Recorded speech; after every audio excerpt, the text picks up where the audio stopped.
I'm 3 weeks into growing a brand new eBay account from zero to as big as I can get it in 12 months time, and I've already hit on a pretty stark realization. I'm going to need some serious structure and planning to ensure that this project is successful. Now, as you can see, I'm stood in the warehouse of my company. Now, I set this business up in 2019. We're an IT recycling company. We recycle IT hardware from businesses, schools, colleges, universities. We refurbish it in-house and then we resell it on this second use market.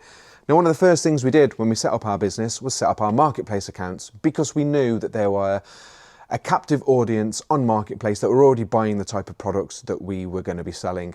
So I've got all the tools in my toolbox for building a brand new eBay account. Now, eBay for us, our business, turns over around £400,000 a year.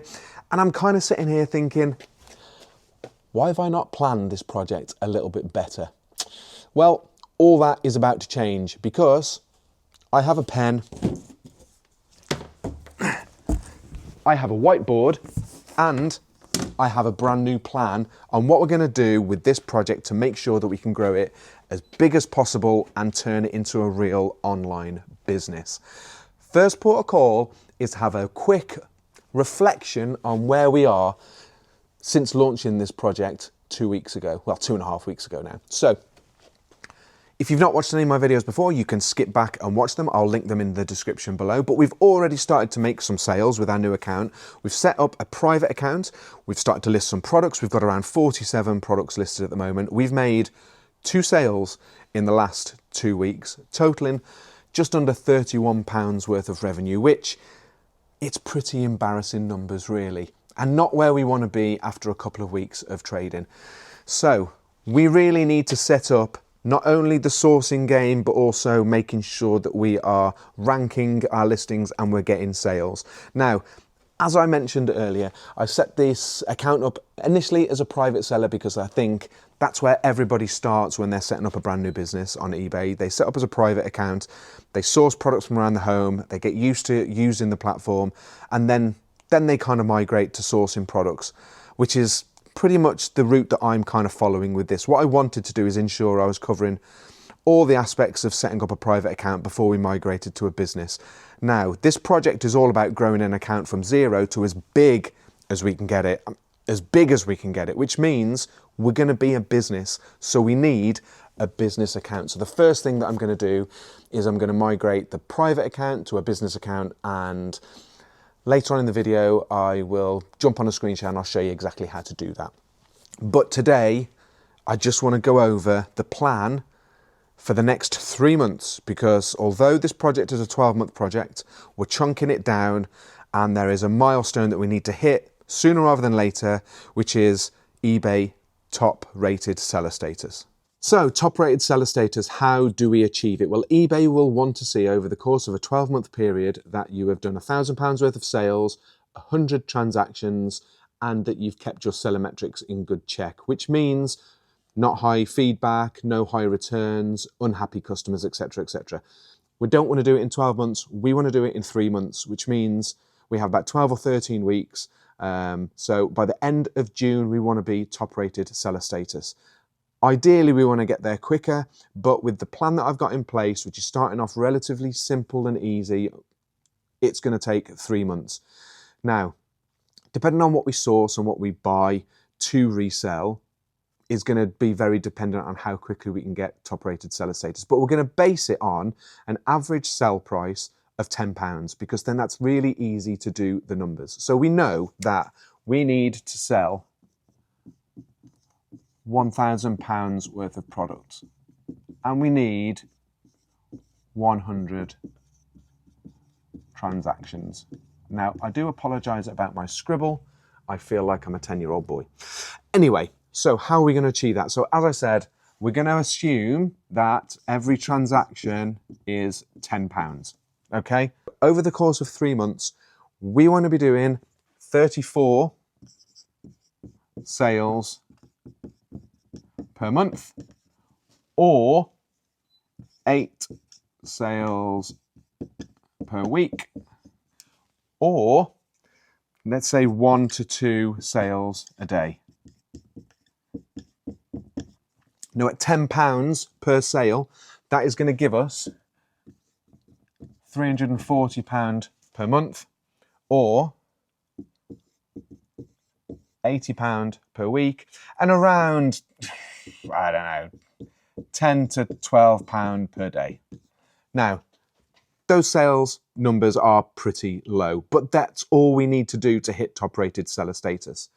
Now, that's going to give us the magic £1,020 over the not per month for the 3 months, yeah.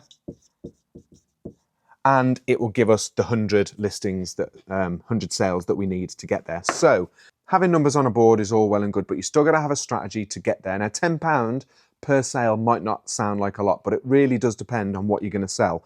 And I'm still unsure about what categories I want to sell into. Some categories will command a much higher average sell price than other categories. For example, selling clothes from home, you may only have an average selling price of £5, but if you're selling computers or mobile phones, potentially you're going to be having an average sale price of £100, £150.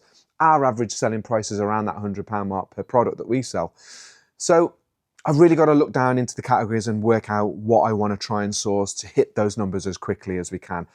Irrelevant of numbers, we've still got to have a strategy on how we're going to get there. So we want to make sure that we're hitting about 1 to 2 sales every single day, which means we're going to have to be listing between 4 and 5 products every single day, which means, again, we're going to have to be listing 35, 45 products every single week. It's all compound listing to get the sales that we want out at the end of every single day, week and month.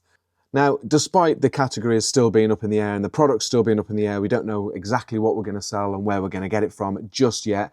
I am happy that we've got a structure in place to get to top-rated seller status in a maximum 3 months. We want to do it a lot quicker than that.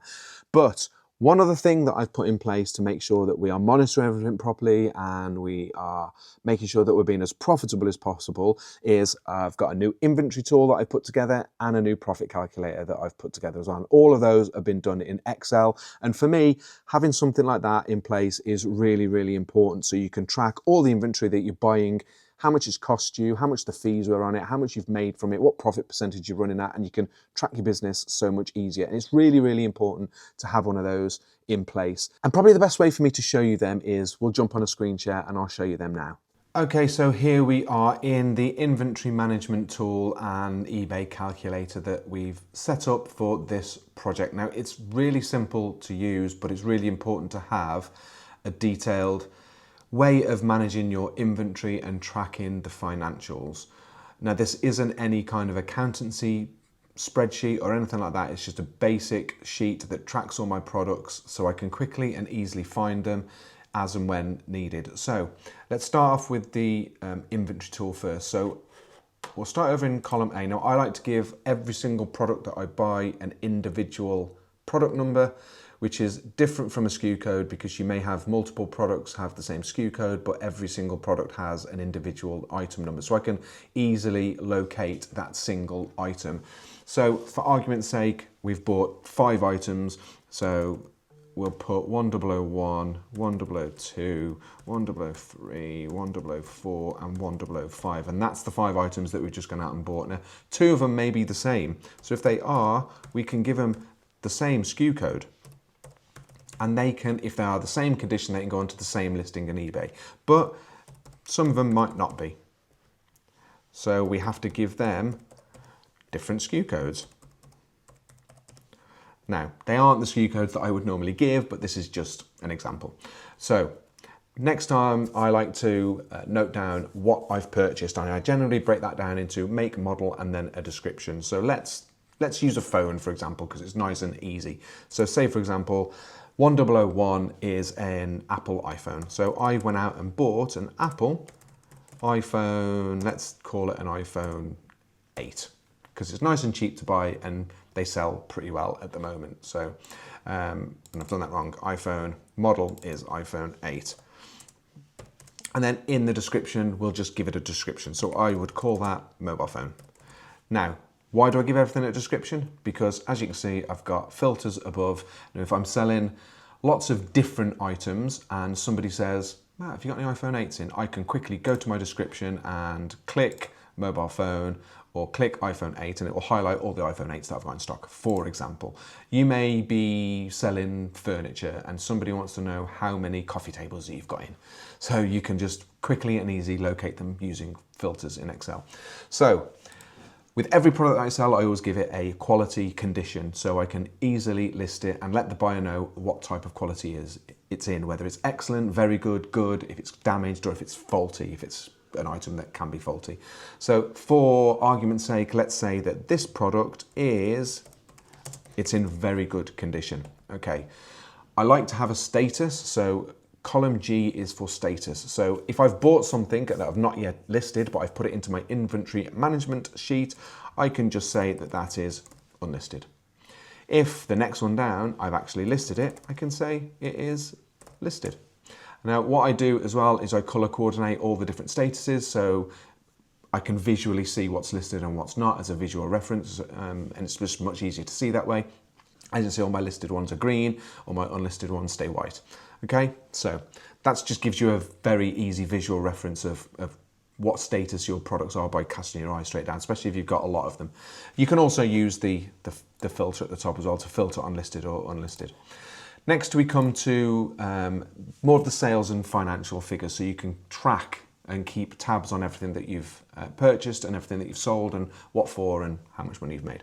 So I like to keep a date of purchase. So let's say, for example, this iPhone 8 we bought 2 days ago, which was the 17th of March 2025, and we bought it for 30 quid. Okay. Now, how did you get it to you? Did you go and pick it up, or did someone have to send it to you? So let's say, for example, we picked this up at a car boot sale, so there's no other fees. If we had bought it from, I don't know, another online website and we had to pay to get it delivered to us, there may have been a £4.50 delivery charge, which means our total cost of purchase was £34.50. Let's leave it like that for now. We then move on to date sold. So let's say, for example, we sold this product today. We'll put today's date in and 19 of the 93. No, 19 of the 3rd, 2025. And let's say we sold it for £80, which no, we wouldn't sell it for £80, but let's just say. Now, I've got a column for selling fees. Now, in my business, all the fees are individually broken down, but for this purpose, I think we should group them all together. Now, you can get all of your selling fees from this order on eBay. So you can go in and you can look at all of your fees. If you're a private seller, that's obviously going to be a big fat zero. If you're a business, there may be final value fees. There may be additional selling fees, like if you added a column, a sub heading in, for example, you get charged £2.50 for that. If you've done any promotional, so you may have put a 10% promotion on it. So you can go into the order and you can get a total of all of the fees that you've been charged. So for argument's sake, let's say fees including what we have had to pay to ship it to the customer. So let's say all in all, we've paid £20 worth of fees. So the next column then would give us our totals. Now, as you can see in the sheet, I've got some white cells and some colored cells. All the colored cells, we don't have to input any data into because they have auto sums built in, just to make it a little bit easier. So from the buy price, you can see that our total buy price was 30, fees that we paid was £4.50. So our total pre-sales cost is £34.50. On the selling side, you can see that our sold price was 80, fees were 20, which means total in 60 quid. Now we need to take all of our costs away from our total in, and that will give us a profit of £25.50 for that particular product. So next, let's look at the calculators. So the way I've done these is we've done one for a private seller account. It's very nice and easy because there's no fees. And then the calculators for a business account I've split out into non-VAT registered business and VAT registered business, mainly because there's lots of different VAT treatments that need to go into each calculator to make sure that they give you accurate figures. So let's just start with the private seller account one first. Future videos will go over the business calculators. So there are green cells and red cells. You put data into green, you don't touch red, they're auto sums and they'll calculate the figures for you. So I use this calculator mainly to work out whether something is worth buying based on what I can sell it for. So let's run an example. So say, for example, I've seen something that I want to buy and it costs me £50. It's going to cost me £10 to get it to me because I'm going to order it from a wholesaler. Okay, so Total money out at the moment is 60 quid. I'm going to research that product online and see how much I can sell it for. Now on eBay, say the average selling price is 120 quid. Awesome. Now I'm going to charge the buyer £4.95 when they buy it. So my total money in is £124.95. My total money out is 60. So potentially there's £64.95 profit in this, which means I may be able to promote it to sell it quicker. So say for example, I may want to promote it by 10%. I know that's going to cost me £14.40. So my total money out is going to be £74.40. There's still £50.55 in it for me. Now, I also might be thinking, well, what happens if it doesn't achieve the average selling price? Say it achieves the low price, which currently is 95 quid. You can change that to £95 and you can see that actually your profit is still going to be £28.50. So the calculator really just gives you a really quick and easy way to plug in data to see if a product that you're going to buy is profitable. Now it's really easy on the private seller side because there are no fees at all. So most things that you're going to buy, as long as you're buying it lower than you're going to sell it for, you're going to make money off it. When it comes to businesses, that's where it gets a little bit more tricky because there are listing fees, there are promotional fees, there are final value fees, etc., etc. There are all things that go into business seller fees and business seller sales that you need to cover off in the calculator. But we'll do the two business calculators at a later date. I just wanted to jump on them and show you exactly what I've got set up to make the whole process a little bit more structured and easier to manage.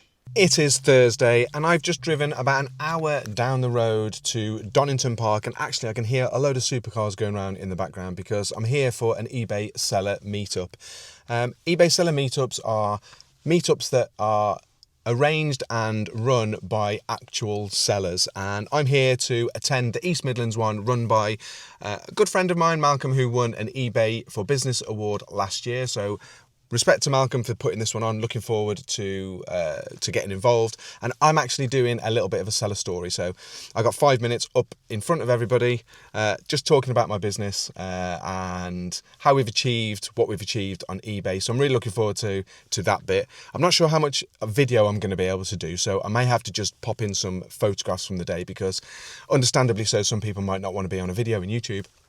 But I'm really looking forward to this. It should be really, really good. I'm actually going to be organising and running, co-hosting my own seller meetup for the West Midlands. News coming on that very soon.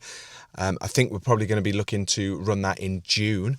Again, supported by eBay for eBay business sellers. So make sure you keep your eyes peeled for that because that's going to be a really good event.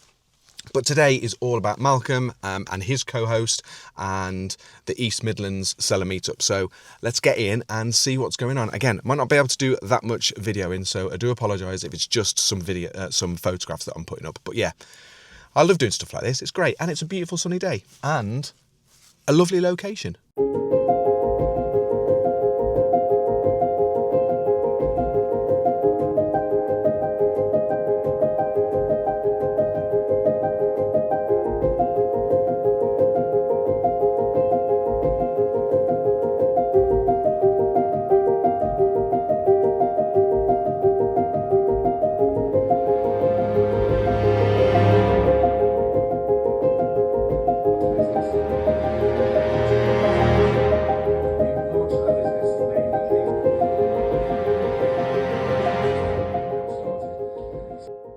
So 24 hours on after what I can only say was a brilliant seller meetup. As you can see, didn't really do much filming. Didn't really get the chance, to be honest with you, because as soon as I got there, I was just in full-on mingle and network mode. So yeah, the camera didn't really get to come out because I got so much value in talking to other people. There were 25 people in attendance. I think they had dished out 26 tickets. There was only one no-show, which is really, really good for an event. And it was jam-packed full of really helpful information. Even for someone like myself who's been selling on eBay for years, I still got something of value from the sessions.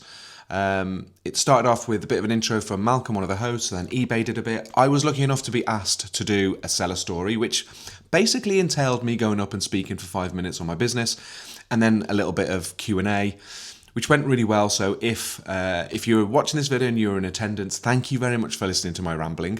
Thank you very much for asking questions. I hope you got some value out of what I was saying, but I really enjoyed getting up there and having a chat.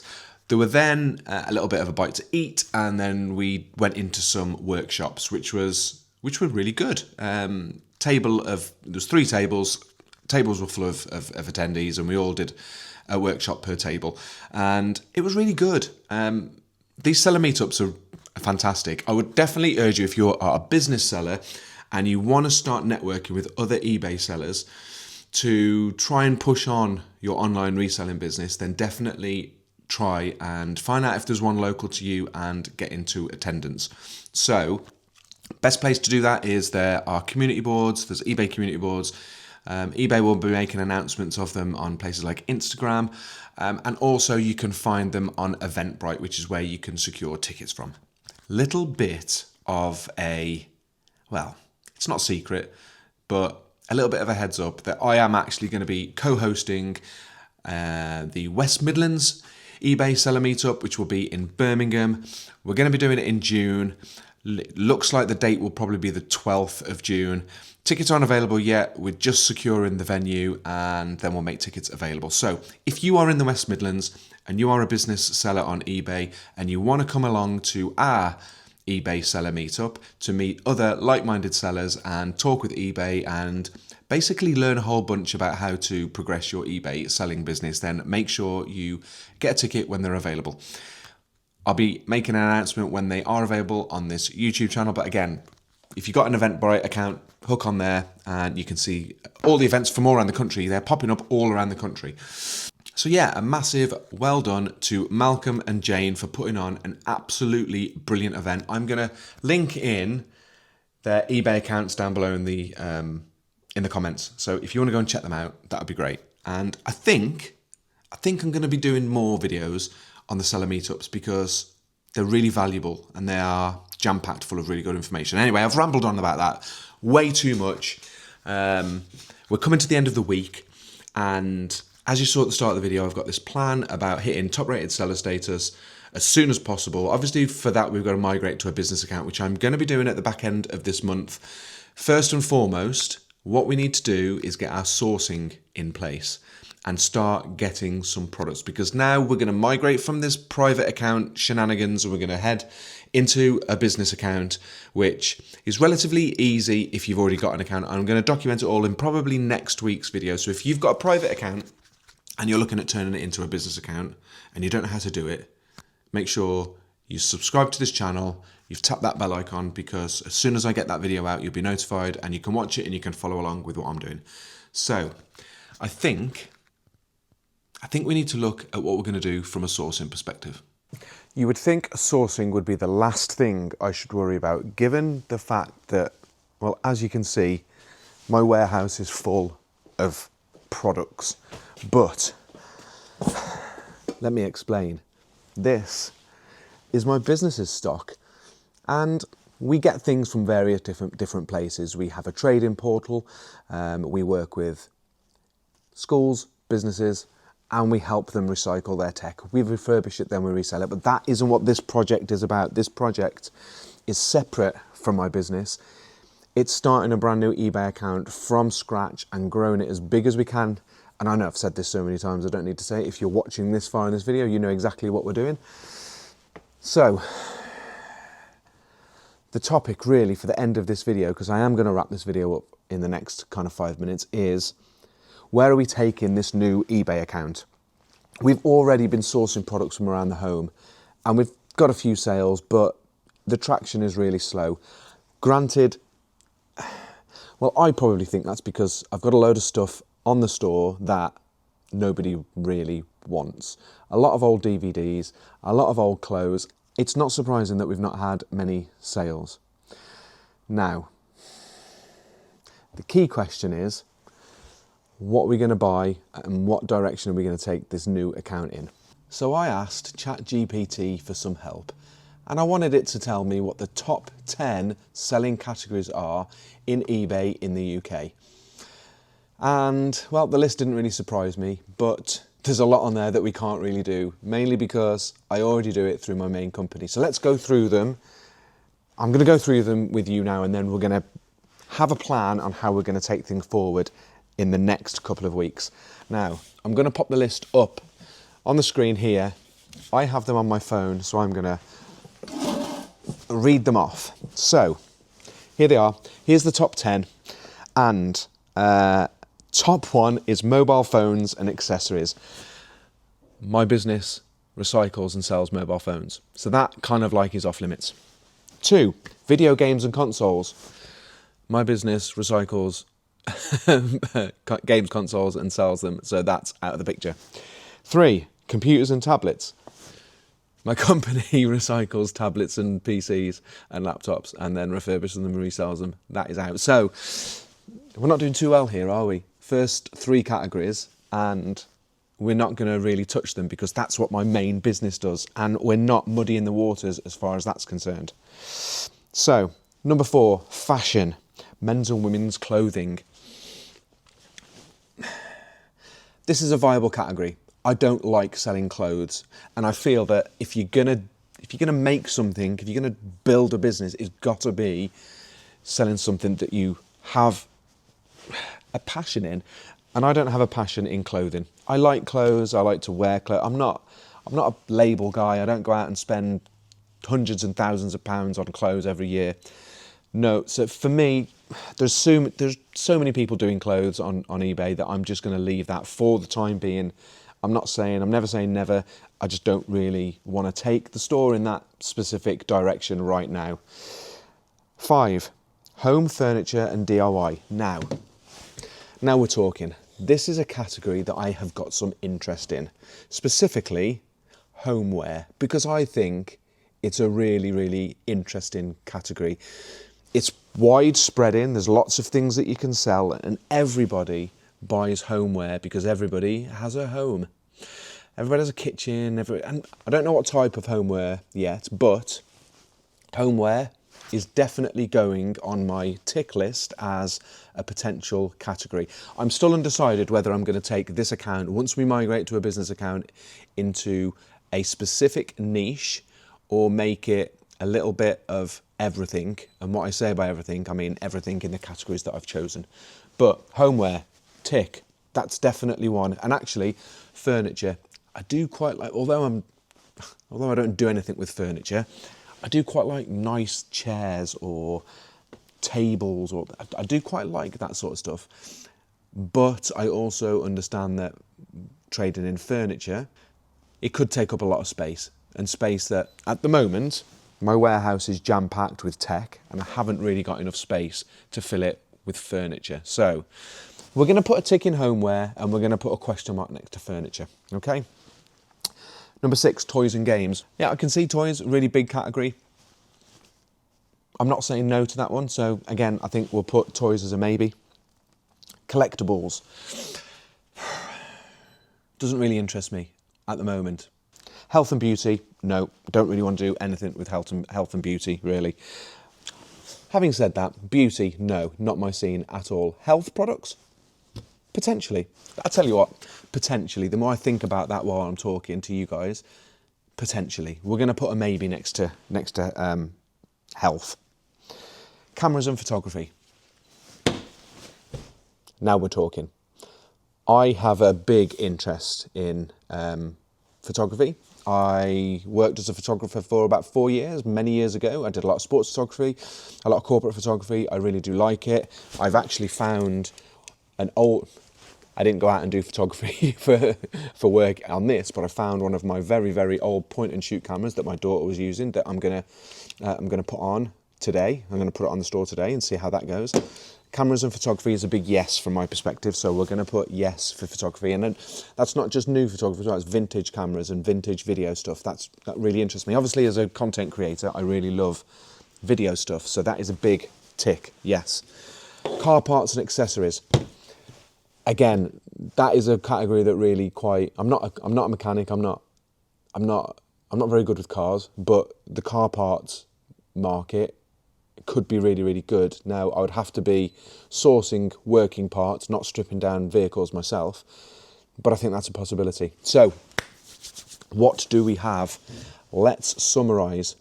We know we're not going to touch anything to do with tech, really. apart from cameras. So cameras is a definite yes. I'd like to do that. Homeware and furniture. I think yes, that's definitely something that I'm interested in. Collectibles, probably not. Health products maybe, and car parts maybe. So they're the kind of categories that I'm gonna think about over the next the next week really, because I'm planning to migrate the account into a business account by the end of the month, stroke early part of next month, and then decide what we're going to do category-wise, what we're going to sell, get some sourcing channels in place, get some stock in, convert the account into a business account, and then really smash the hell out of top-rated seller status as quickly as we can get there. I think this is a good place to end this week's video. We've done a lot this week. I'm really quite happy with the way things are progressing, apart from the sales side, which obviously is the most important.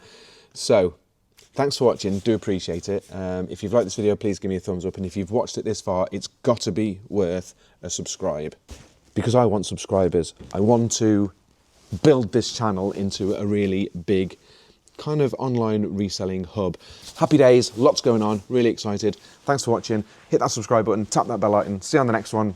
Happy selling, blah, blah, blah. Love the grind. See you later.